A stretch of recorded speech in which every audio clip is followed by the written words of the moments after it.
Hello. Hi, everyone. So my name is Xolie, aka Michelle, and I'm from Girl Guys podcast. So today I am super excited to have Rehema. Um, Rehema, what is this? How do I say Njambi? Is that right? Yeah, Njambi. yeah. So but it's kind of long story short, like how I actually got to reading Rehema's piece of work called This House is a Gift Nyoni, who I think you probably know, um, Yeah. put out a post on Instagram. So I think it's really important that I share this because I also want to give kudos to him. He put out a post on Instagram, sorry, not Facebook, on probably like a few weeks ago, saying that he had five of these books, five of these pamphlets that he wanted to, that he had. And he was like, if anybody is interested in this amazing piece of work, get in touch with me and I will send you out a copy.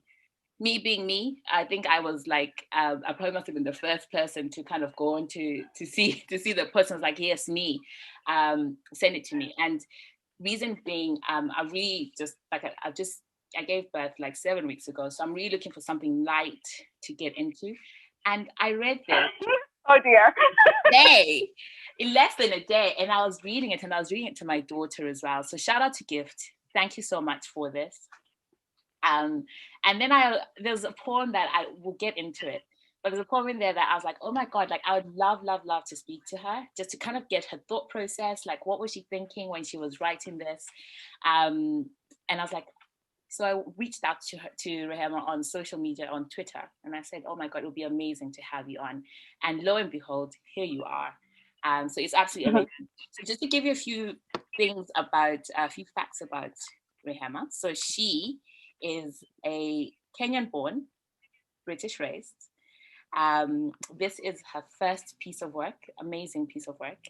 And I can't believe that it's literally that this is your first piece of work because I can only imagine the amount of the things that are yet to come from you. So really looking forward to that.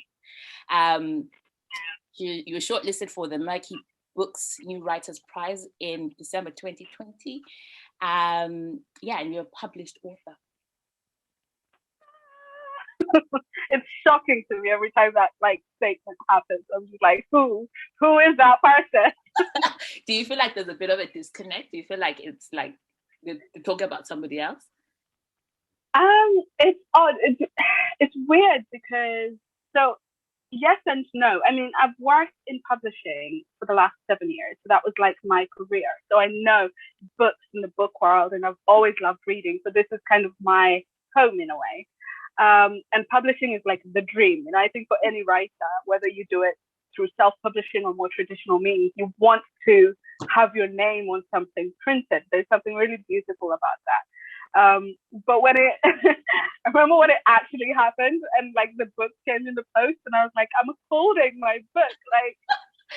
Like, I'm still not, I don't know. I can't put into words what it's like, but yeah, it feels good to be able to tick that thing off and be like, I mean, hopefully I write more things to get published and that would be great. Yeah. But if it never happens, I was thinking about this and I was like, if I was to see my 10-year-old self, right, and I told them that we wrote a book and it had our name on it, and like I was like, would they be satisfied? And I felt really good being able to say, actually, yeah, I think they would be. Like, if this was all I ever did, I think I would be able to say I've lived that dream. So that's really nice. Yeah. I don't know if that answers your question. That is so nice. That is actually like so nice to hear. And to think that when you were already 10 years old, were you already into the creative space? Like, were you already thinking, like, were you thinking and writing at the same time? Or did you just consume a lot of, like, do you read a lot? Like, what was it like for you? I mean, it was reading for me came at a really odd time in my life, right? Like I said, I'm Kenyan. I moved to England when I was around 9 or 10, and I was a really quiet kid. And then you move to a different country, and it's just even more quietness because you have to like figure out how you're living and inhabiting this place. And I went to school, like they were still doing middle schools at this time in England, and you know, it was like year 6 and year, like that was kind of a weird period where you like did primary and then had like 2 years of like no man's land, and then you went to secondary school. And I just would hide out in the library, and I made friends with people who were in the library. And I remember reading like the book that I read when I was 10 that just stuck with me, which was this fantasy novel by Tamara Pierce, and it was about a girl who wanted to be a knight, but she couldn't. It was like set in this, you know, medieval times, and so she disguises herself as a boy and goes off to be a knight. And it just, something about that story really grabbed me at that time. And I just fell in love with that idea of like writing and words and finding places and refuge and home and that kind of thing. So it's been there all that time. And then I started journaling because I was like not really talking to anyone, and that kind of is how it came about, really. So yeah, the words have always been like a good solace to me. I don't know that I started really thinking about it as publishing and having something in my own name until I was a bit older, but it's always been there. It's always been there. Yeah. And what sort of a household were you in that kind of, do you feel like your gift was kind of nurtured? Because, and I'll explain why I asked this question, is from my generation, I'm Zimbabwean, and we always kind of, not always, but from where I'm coming from, like my family always felt that the important things to be nurtured were things like math. So, you know, you go for extra lessons in math, you know, making sure that you knew how the times table worked, you know, from word go. So the creative side of growing up, it was never really nurtured, because it was always like, you know, if you can do anything, count. You know, and you need to know numbers. You know, if you want to venture into engineering, you need to know numbers. You know, so that was kind of that's the kind of space that I was brought up in. So I'm always interested to hear when somebody is like, oh, you know, at this age, I was journaling away. And was your gift, was it nurtured from the get-go, or did that come with I come from a really, I mean, similarly, I think any child of immigrant parents, right? Like we all have that. It's almost inevitable that the whole idea of you're here for an education and for a better life, like that's so drilled into everything we did, right? So it wasn't in the sense that it was encouraged, like, you know, oh, this is your interest, amazing, go do that and get all the opportunities. And, you know, my mom would take us to the library and bring home all our 20 books that we could get on our library card and things like that. So definitely there was that sense of you could just invest in all of these things you're interested in. But similarly, alongside that was, you know, just the plan was you're going to be a lawyer. Like that was literally the plan. Up until A levels, I was literally like, I had applied to go do law at uni, which did not happen, thank the Lord. But yeah, up until that time, it was just all of those things were being encouraged. I mean, I was very grateful, I think, to come from a family that was very much of the idea that, you know, you can do anything. Yeah. But this might be safer. I think that was the message I was getting a lot of the time. And I remember I applied for uni, and then I got into King's College for law. And then I just, like, something in me was like, no, like we don't want this. And I went for a week work experience at a law firm, and they went to work with suitcases, and I kept going, where are all these people going? And it wasn't anywhere they were going, it was just paperwork. And I was like, yeah, no, we can't, nah, Lord, we can't do this. This ain't the way. So I took a break, like I took a gap year, and I had this conversation with my mom, and I was like, I want to study English. I want to do English literature. And I think it took about a year to convince her that this was like the thing. But eventually she was like, look, if that's what you really feel like we're doing, cool, that's the direction we're going. Wow. I just need you to be sure. Amazing. So yeah, so I don't know, it's a bit of both, but yeah, it wasn't amazing. It wasn't all plain sailing. That is really nice to hear. Like, you know, it's always nice to hear that. And I suppose as time progresses as well, we'll become the parents who are also just like, oh, you know, you can do whatever you want to, whatever it is that you want to be, you can be, you know. So this brings me to this house. right? I mean, to start off with, like the title, like why this house? Like, why was that important to kind of to entitle your first work this house? Like, why? That's a really good question. So actually, when I first started writing these poems, they had a totally different title, and I, you know, submitted it to my publisher, and we were in conversation, and she kept saying, there's this motif repeated throughout. The words "this house" literally are repeated quite often, or just talking about a house is repeated quite often. And I think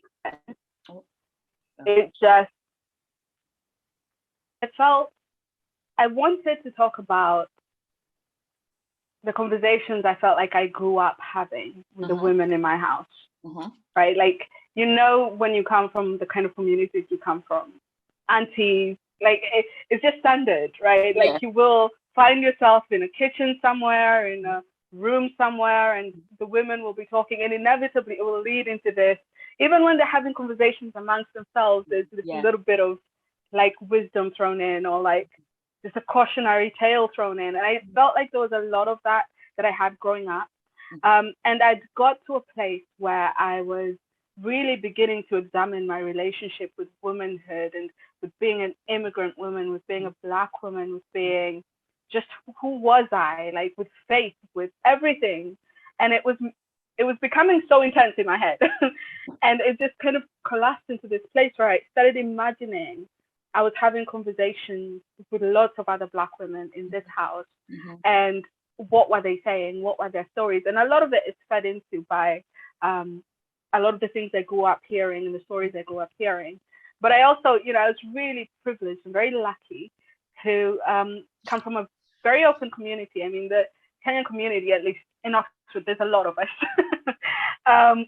And they've always been really open about having conversations when you want to.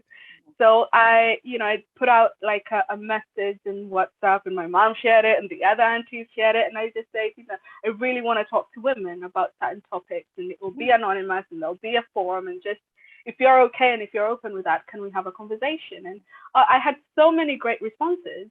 But what I started also realizing was it started feeling like a lot of them had lived the same experiences. And it was just beginning to be this process. It was like we all just were living these experiences, and the same responses that one person was having, the other person would have. And a lot of it was tied to like, resilience and faith being such a big part of it. And, being the kind of matriarch and being the driving force in their homes and in their families, but also loneliness and a lot of grief, I felt. So that's why this title ended up being the title that it is, because I wanted it to be, I hope that people get the sense that these conversations are connected. It's one house. I imagine that it's women in this house, and they're having a conversation, and these are the things that they're saying to their daughters, to themselves, to their sisters, No, I love that. I love that so much. And so I was saying to you earlier that I have a 21-year-old daughter. And, so I read this, and then I passed it over to her, and I was like, read this. You're going to love it. And I don't know if you can see this, but this is the way we read. This is the way we read in this house. So me too. I love that. So we had a conversation, and we were talking about, so she's marked out like the poems that resonate with her. And of course, like the one that resonates with me, which we'll talk about a bit later on. But I say this to say that it's just so interesting that, you talk about the conversations you were having with other women, because the conversation that we had, I was like, I feel like there's so much that is packed in this pamphlet, in this book. There's so many stories that you can tell are coming out with each poem. And I was like, I just wonder how she actually did this, because how is it that you can talk about, belonging, talk about identity, and talk about faith, and yes, while you can all be from one person, I just felt like there was so many stories packed with each different with each different poem. So I'm quite excited to when she comes home to tell her that, oh, you know, this is actually the background of it. It's quite it's something, there's something about your work that really enlightens, you know. I'll tell you this, like, we're in the kitchen like last week, and when I said to her, I was like, oh, you know, I'm going to be chatting to Rehema, so, you know, let's have a discussion about the book. And we're in the kitchen and we're talking about some of, you know, the first few poems. Were like, oh my God. So we literally went down, and she was like, oh, let me tell you what I was thinking. So, you know, having that different perspective, having how someone else thinks. Unfortunately, my daughter and I we're sometimes on the same wavelength. So I think we think alike, but it's also quite nice when she's bringing her young self into it. And she's like, oh, do you think she meant this? You know?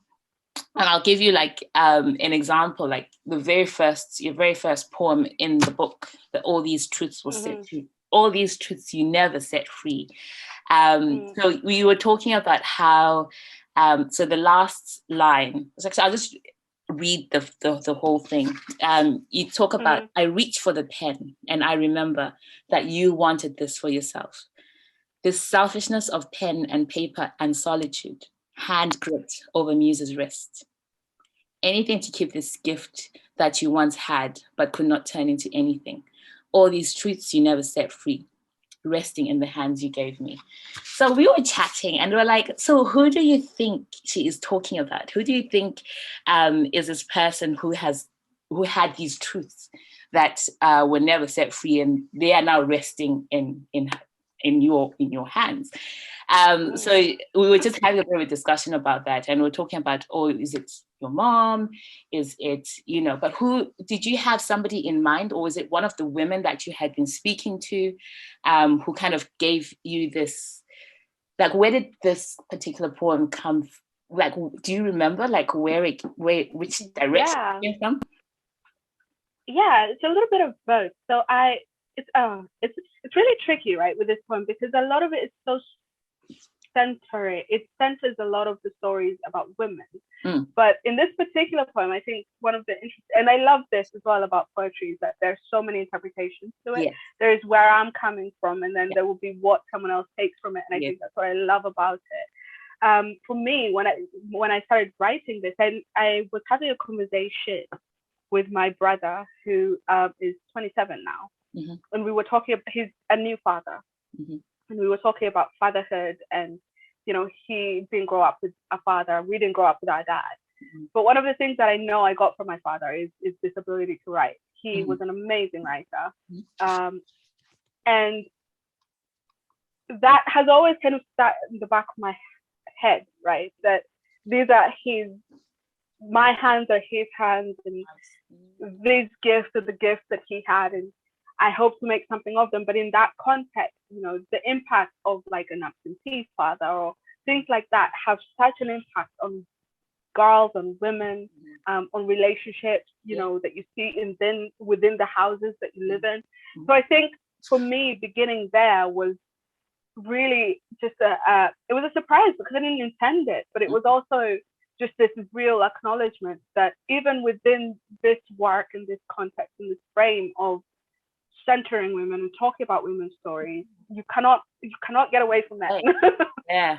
You know, or their impact and their relationship to women, to daughters, to mothers, all of that comes within it. So, you know, I know I talk a lot about that it's about women, it's about conversations with women, but I hope that within the same breath, there is that awareness of the kind of men in the background of these stories. So with me, I think that's where I started, because also the other thing I started realizing after I kind of came to that conclusion was when I started writing the stories, I mean, this was like a 3-year process, right? So what I started with to this end project is like night and day. I gotta tell you. Really? Listen, some of this stuff will never see the light of day. But, you know, a lot of what I found really hard was the level of honesty I wanted to bring to the table, and how much of that, you know, we grow up with these cultures and these traditions that there are certain things you just don't touch. You don't say certain things, you don't talk about certain things. And don't air your, dirty laundry Yeah. out in public. And Yeah. when you leave your house, there's this put togetherness. When you go to church on Sunday and things like this, is this togetherness about our lives and our lives as women, our lives as Black women and African women. So I think there was also that sense of like the truths in my head, the things you want to say that are there, and you're just aware that they're there, and you almost are scared to kind of say them and set them free. And it's the challenge of like, I'm holding them now, and I can pick what I do with them. I can choose what I do with them, and how much do I dare do with them. So I think that's also part of what was inspiring that poem. It was a real struggle. There's a lot of stuff that I was like, should I be writing that? Should I be passing that? Should I be thinking about that? Like, I just didn't know. Yeah. Well, no, But, I appreciate, and I'm sure I speak on behalf of a lot of people who appreciate the honesty that comes out in your work, because I think you are right. I think especially coming from from households where you're not allowed to kind of really voice yourself and really allowed, like what you're saying, to think about some things and to say things out loud, but to have it in, and I think that's the beauty of art, is that it can be interpreted in so many ways and can be freeing in so many ways, because you can be like, oh my goodness, I have thought about this, but I've never actually voiced it, and yet here I am reading about it, and it kind of normalizes things. So, and which is why I suppose for me, that is why I consume art, or consume, like, love poetry, because I feel like it can sometimes it takes you away from your norm. It takes you away from the things that you sometimes guard yourself from. So I appreciate the honesty that you have put in this work. It definitely, for me, it just, I don't know, it just moved me in so many ways. But can I ask about, so you mentioned before that the work that you started with is completely different to what we have now. So what sort of things did you want to kind of bring into this house? Like, what was important for you to kind of maintain? And I mean, I always knew I was writing about womanhood. I was writing about Black women. I was writing about myself as a Black woman. So that hasn't changed, right? I think what has changed is that it's been this process of really learning how to not make myself the center subject of the work all the time, if that makes sense. So, learning about, or even phrasing it and working towards having the idea of these characters and these conversations and what are these women saying, even though a lot of the poems, have the subject of like I, we, our. I also wanted to be able to write something that wasn't so internalized to my one experience. And so I think that has been the biggest shift between what I started with, because what I started with was, it was really reactionary. It was at a place where I was like, I want to write about this and this is what I think. And it was all good. And it was, a part of the process. But whilst I was, and I mean, thank God for good editors, let's just say that. Because when you have that outside expertise and voice asking you, what do you mean by this? And what does that look like? And what's that supposed to be doing? It helps you kind of think outside of yourself. And I think what I wanted was to broaden that experience, to be able to say what I wanted to say, but have it be something that other people could find space to find themselves in. So I think that's what that process was for me. I think that's been the biggest difference. So I hope that there is that space for people to kind of read it and find something in it that's just that speaks to where they are. Because I think for me, when I read poetry, and poetry to me is so, it feels like prayer sometimes. It feels so knowing sometimes. And I think that's because when you read a good poem, you can take a sentence and it could just hit you. And you can feel like this person is literally putting language to something I have struggled to say, or I've never been able to articulate. And this is exactly how I feel. And I think that's so powerful. So I really wanted to be able to get there with some of this writing. I mean, that was the goal. I don't know if I hit it, I think so. but that was the hope. I think so. Do you have a favorite piece in here? Oh, my babies. I do on different days, but one that I really like. Let me just find it.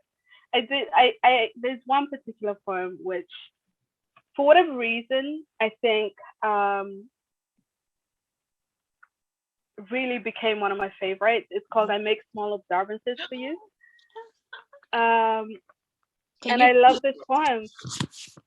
Sorry. Could you read? I know you're also performing. You do perform. What is it called?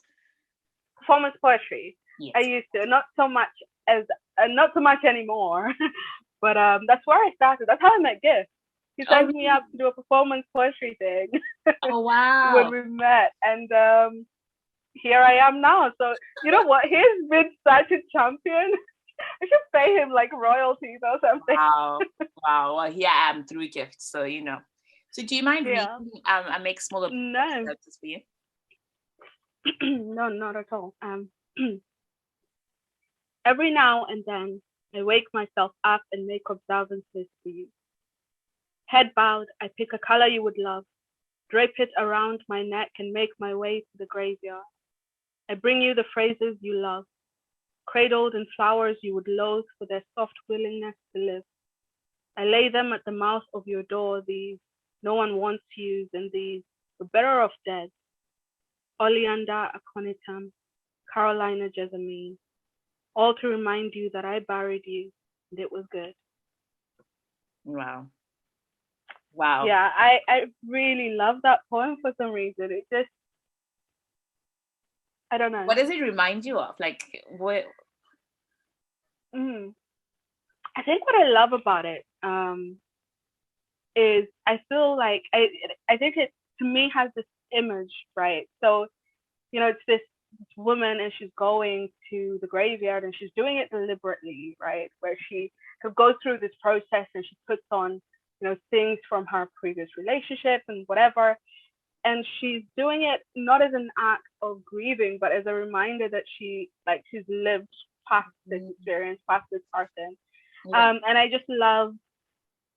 love that image of her walking away and being like, you know, it was good that I'm the one that survives. I'm the one that gets to walk away. I'm the one that gets to live.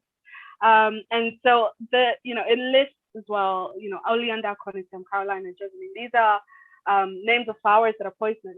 And I love the idea of her taking these, you know, poisonous flowers and kind of putting them at the grave and being like, you're dead and here's your poison. Because what I feel like it embodies that strength in a lot of Black women. I think there's so much in the world and in our experiences of life that gives you this much poison and this awful thing. And it's not just about a relationship, it's so many other things, about systems in place, society. And I think the idea of just being able to be like, I can take all of these things and remember them and live those experiences and then choose to remember them in the moments when I need to and walk away from that experience being good. I like that. That's really amazing. Like that. I that was also one of my favorite pieces as well, like one of my favorite poems. And I think there's something about that whole like walking away, you know, I really like that, you know, and the end to remind you that I buried you and it was good. I love that. You know, it's like, okay, so you're gone, you know, you were here, it was good. And, you know, it's like almost like kind of turning, isn't it? It's like making a 180 turn and saying, okay, so it was good. And now this is what I'm kind of, that's what I took it to me. So I love that. But it's been so good. I'm just a bit wary of our time. And I just want to give you the opportunity as well, just to kind of tell people where to get your book. Some people are not going to be as fortunate as me to kind of have it, to get it from Gift. But where can people get copies of your work? So it is in all good bookstores. should be. You can get it online from Waterstones, Amazon, whatever retailer you prefer, or you can support. It's an independently published book by a press in Birmingham. You can support them and order directly from their website. They're called the Emma Press. They're amazing and they do great work. And they are, swinging real hard for a kind of small to mid publishers, but they're amazing. So you can also buy from them. And what I will do is I'll put links to their website, and also where can people find you? Like, are you on social? I found you on social media, so I know you're there. Yeah, I'm on social media at Rehema Njambi, practically all of my socials. I'm on Instagram, I'm on Twitter, I'm on Facebook. You can reach me through all of those platforms. You can also follow my blog where I review and talk about poetry stuff and books I'm reading. It's called prescribingpoetry.com. Prescribing poetry. Yeah. I am going to definitely sign up. And from us, from the Girl in Skies podcast, we're actually going to get 2 copies of these we'll get them from directly from the publishers to support. Yay. And if there is anybody out there who's listening who also wants a copy of these, so do reach out to us. The first 2 people will get their first 2 copies free, and I have to specify that it has to be within so preferably not Zimbabwe. I know someone in Zimbabwe might be like, oh, I want a copy, but guys, bear with us. The time the book actually gets there, it will be, I don't know if it will even get there. So please, if you're in UK or US, then we will buy the book and we'll send it up to you. So first 2 people to reach out to us will get the copy for free. Listen, it has been great. But before you go, I did a little bit of snooping on your social media.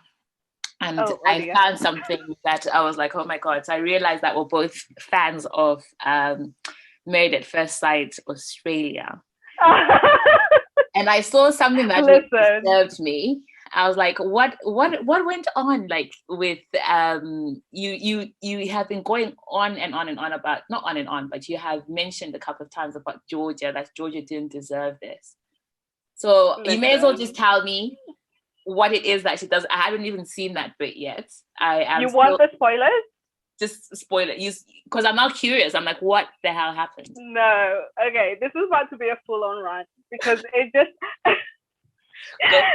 impressed on my soul so deep. Firstly, because let me just say this as a disclaimer. I know it sounds bad considering that I'm out here like live tweeting the show.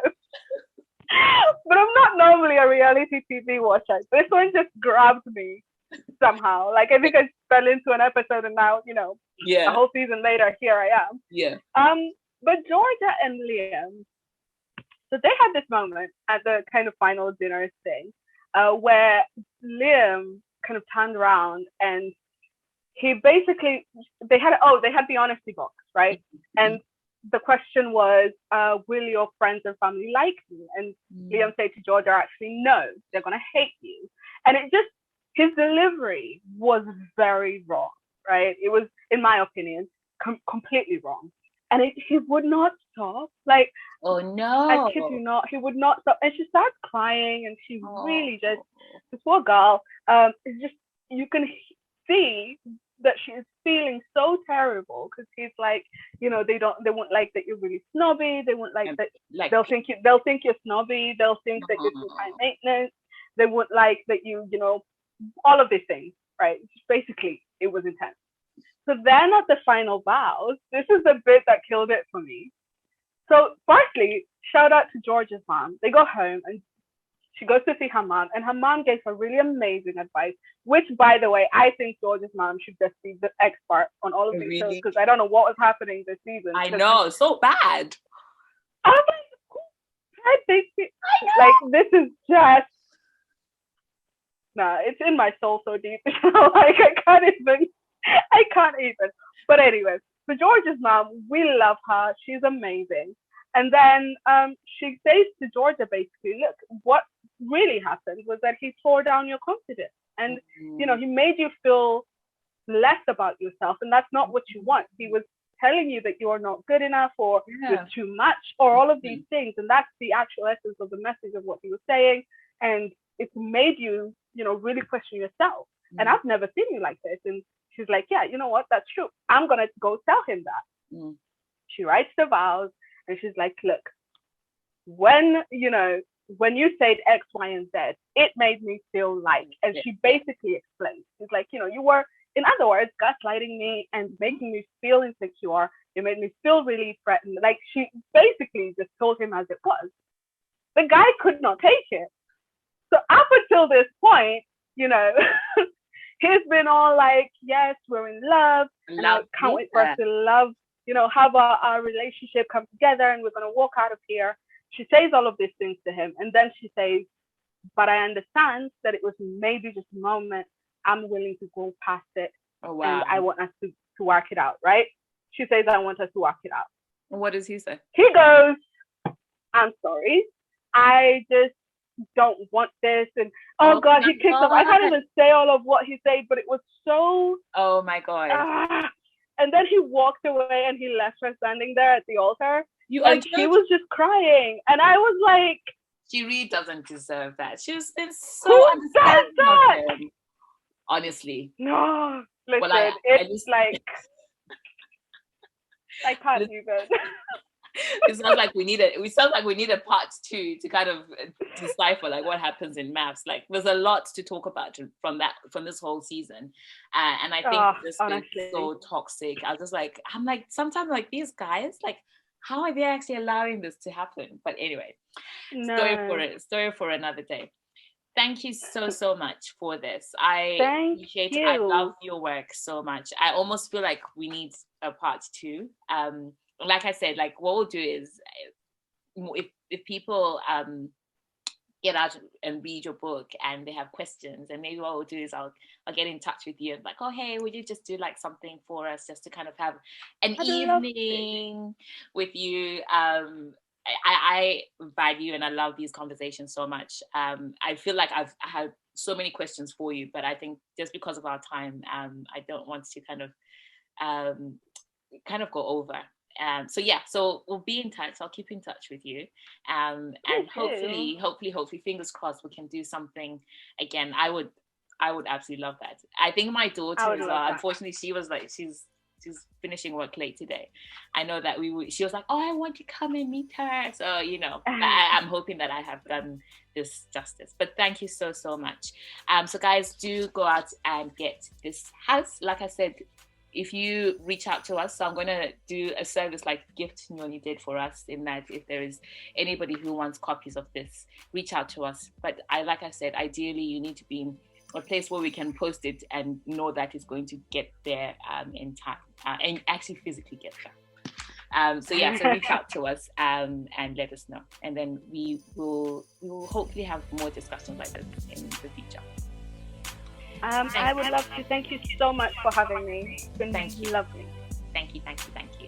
All right, I'm just going